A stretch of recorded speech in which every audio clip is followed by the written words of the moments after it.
Hello, you're listening to Environmental Soup through the facilities of Trent Radio.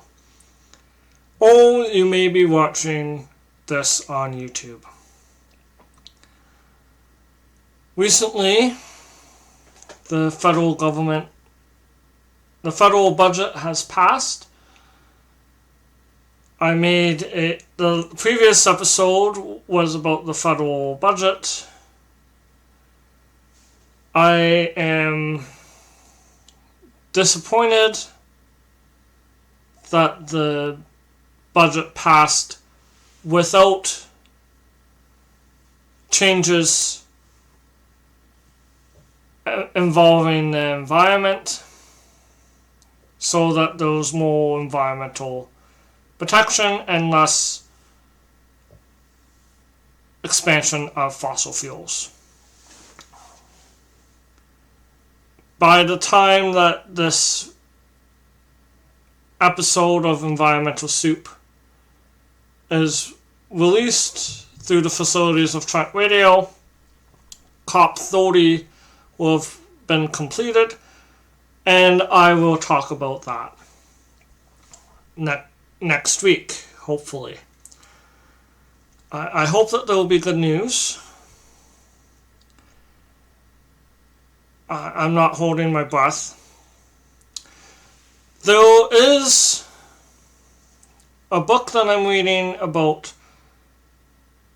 called A Citizen's Guide to Climate Success. And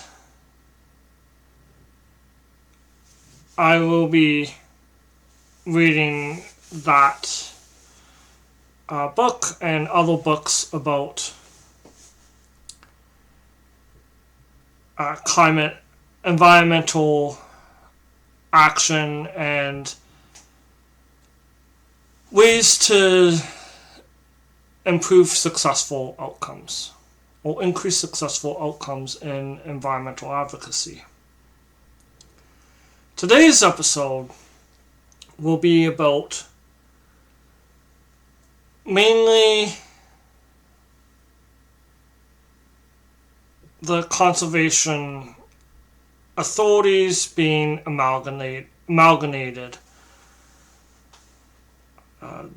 and some of the articles about that.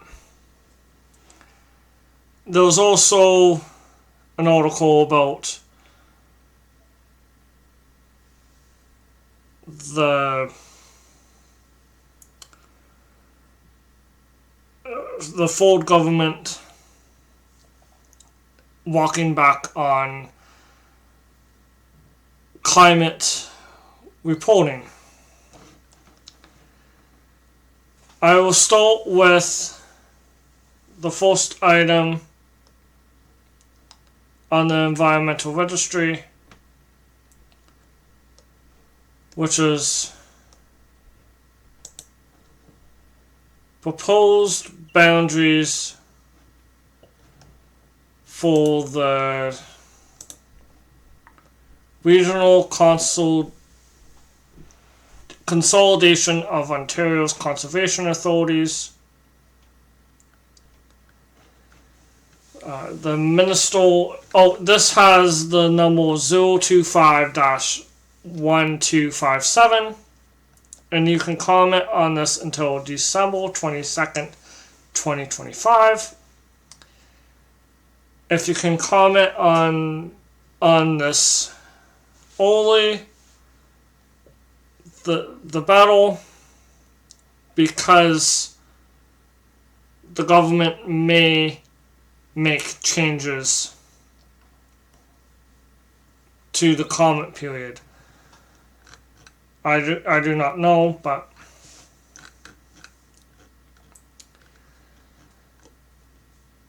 just to be safe.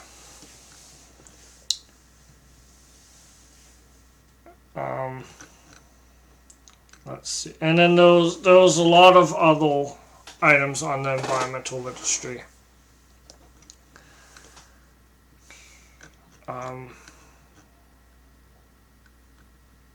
Yeah, so there's some background. The government announced that they plan on making new legislation to create a provincial conservation agency, and they want to go from 36 conservation authorities to 6. They're saying that they want to reduce duplicative administrative cost, free up resources for frontline conservation, and better align conservation authority services with provincial priorities on housing, the economy, infrastructure, and climate resilience. I am concerned because when they say duplicative processes, it's not necessarily duplicative. There was an article talking about how the government uses the terms duplication to avoid responsibility for the environment. And that was related to an article about Bill 6, which I believe I've talked about as well. I should have a video.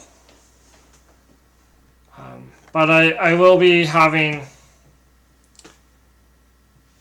writing articles just on the impacts of Bill 6 on wildlife. The article, the notice on the environmental registry says regional conservation authorities would continue to focus on managing natural hazards and watershed health drawing on decades of local knowledge and partnerships. They're all concerns about the loss of local knowledge and partnerships. And then they have proposals. They want the local Erie Regional Conservation Authority. They want the Huron-Superior Regional Conservation Authority, Western Lake Ontario Regional Conservation, Central Lake Ontario Regional Conservation, Eastern Lake Ontario Regional Conservation, St. Lawrence Regional Conservation Authority, and Northeastern Ontario Regional Conservation Authority. They're saying that there would be independent and there would be municipal governance and oversight, but there would be many more municipalities. So there would be some municipalities that would lose support. I mean, lose the oversight ability in some of the larger areas. And they're saying that the criteria that they're using is they want to maintain watershed-based jurisdictions. They want to have relationships between conservation authorities and municipalities. They want to balance expertise and capacity across conservation authorities. And they want to have service continuity. And that's what they say, not necessarily what their actions demonstrate. And then they're looking for feedback. It can be submitted through this posting or by email to ca.office@ontario.ca, and they have discussion questions, which are: what do you see as key factors to support a successful transition and outcome of regional conservation authority consolidation? So they're leading the conversation to a specific outcome, it looks like. What opportunities or benefits may come from a regional conservation authority framework? Do you have suggestions for how governance could be structured at the regional conservation authority level, including suggestions around board size, makeup, and municipal representatives appointment process? Do you have suggestions on how to maintain a transparent and constructive budgeting process?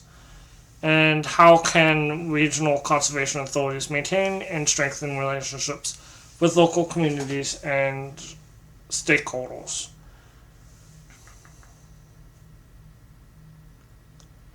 And then there's already a bill, but I'll go look at news articles.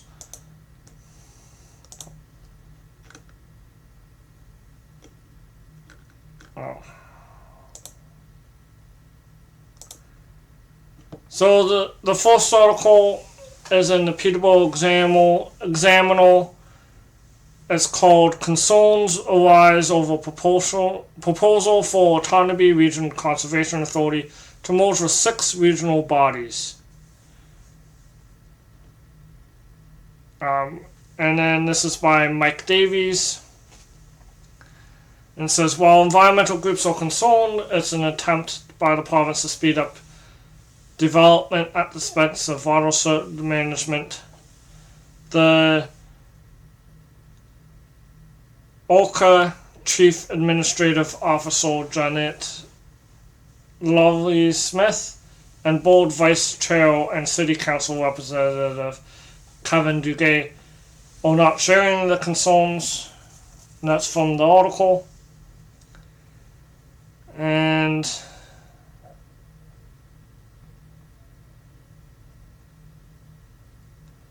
Tony Morris, Conservation Policy and Campaigns Director at Ontario Nature, said, our general concern is the proposal may continue to undermine conservation authorities' ability to protect our communities from natural hazards like floods.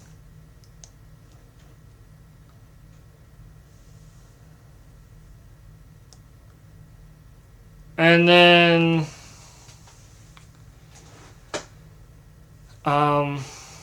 Tony Morris pointed out that there was a housing affordability task force which didn't even mention conservation authorities in 2022 in order to build more housing. So it's unclear why the government is making these recommendations, this legislation.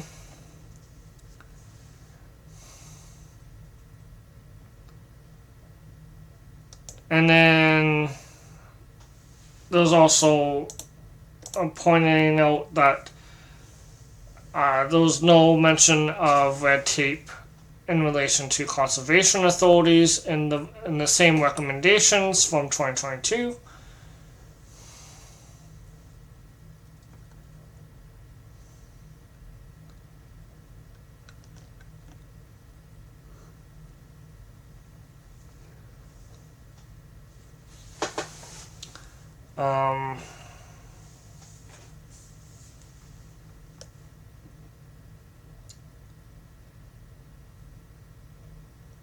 And then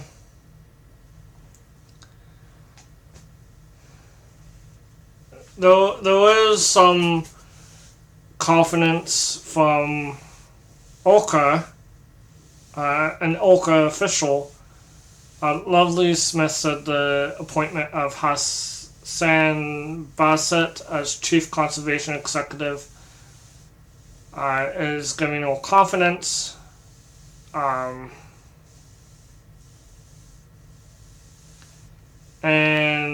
that he is the CEO of Conservation, or was the CEO of Conservation Halton.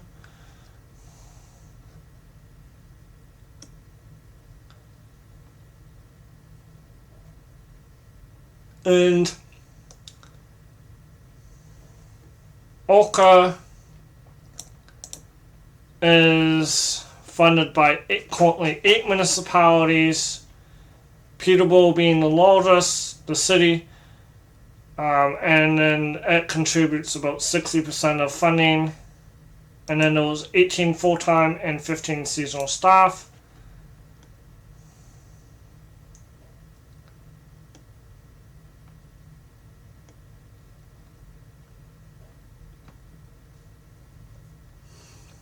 The Beavermead Park Ground, I don't know what will happen to that, as Orca operates it.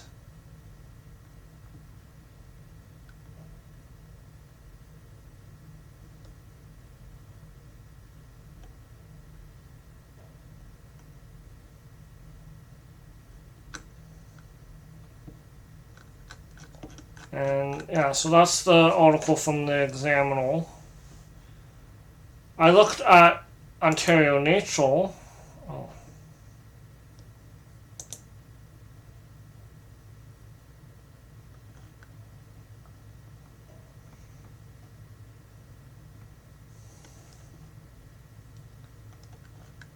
Is this recent? There's been so many. Oh, this is an older release than I thought. There's been so many attacks on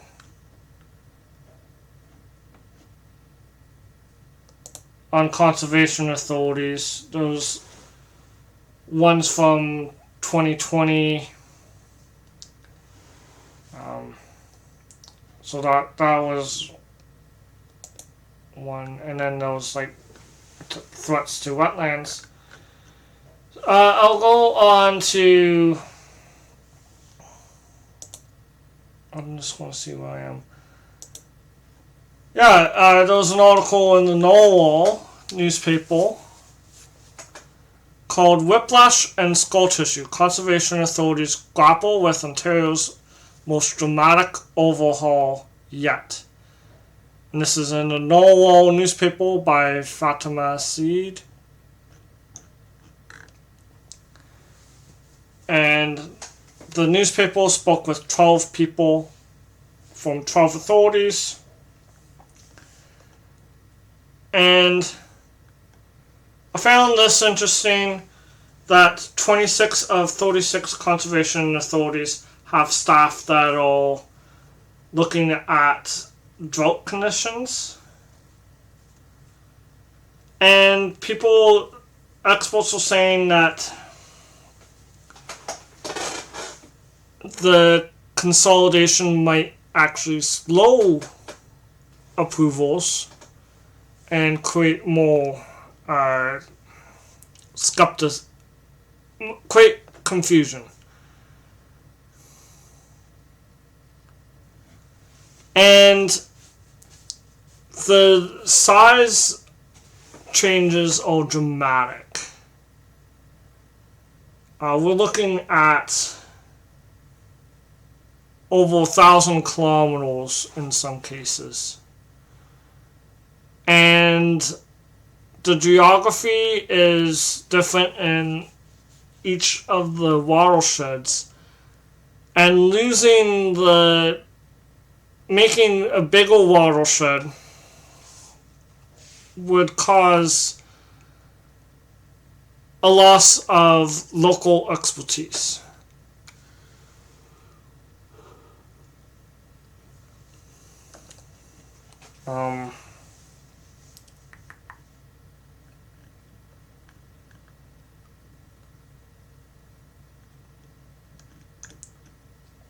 Let's see. Oh, there has been a history of consolidations previously.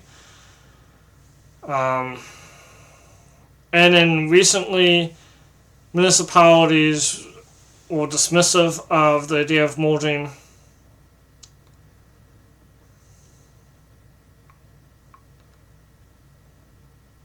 Oh, Huron Superior Conservation will be 1,400 kilometers, and then it would have 78 municipalities. And that's about the size of Switzerland. And then many of the programs are funded by municipal governments.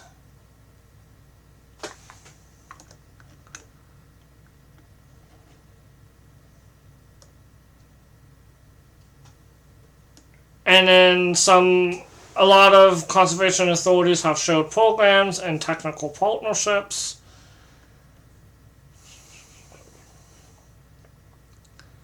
We'll see what the next article is. Oh, and then the next article is Opposition Greets Ontario's proposed consolidation of conservation authorities. There was Bill 68.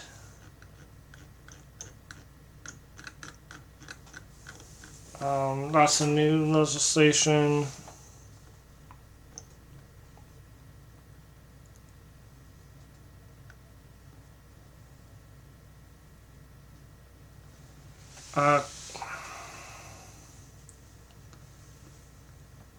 And Councillor Olsniak of Kingston was defending the current model as being more effective,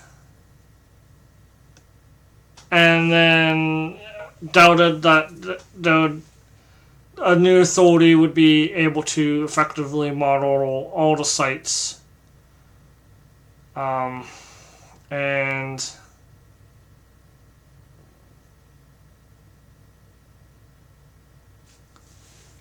it'll be more challenging to make mapping.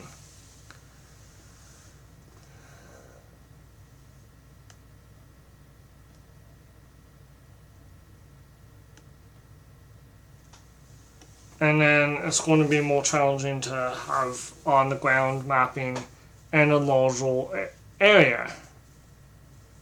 So that's a concern.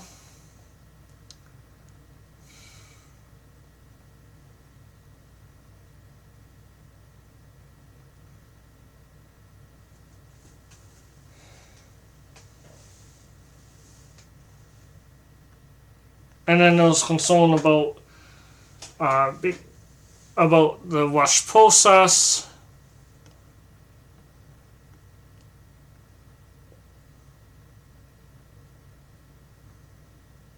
And then Councillor Wendy said, of Kingston as well, said, I noticed that the proposed consolidation of Conservation Authority is similar to the proposed consolidation of school boards across the province.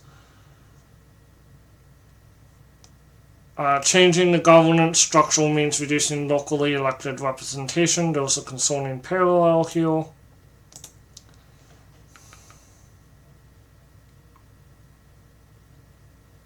And there's a question, who benefits from these changes? In recent years, we've seen attempts at broad provincial legislation for things like prohibition of speed cameras and removal of bike lanes.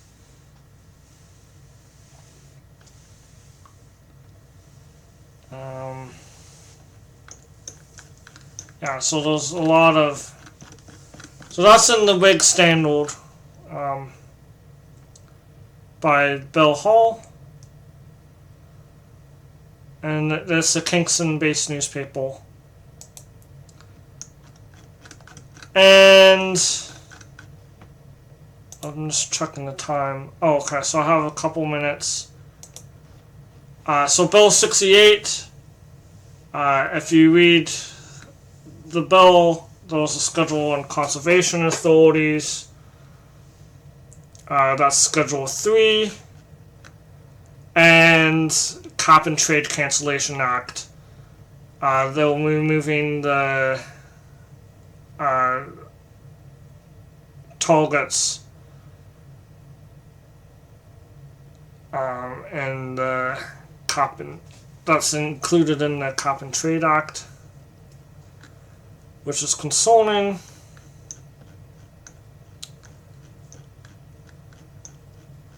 And let's see, I was going to go to Schedule 3. Let's see. Oh, here it is. Schedule 3. So I looked at Schedule 3. They're saying that subsections 23.1 bracket 9 and 10 are repealed.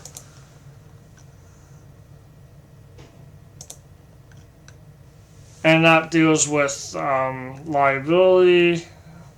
So it's concerning that the removing does not relieve the Crown of any liability to which it would otherwise be subject to as a result of actions of an investigator appointed under subsection 4.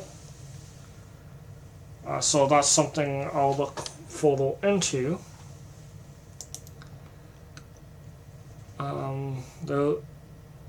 This bill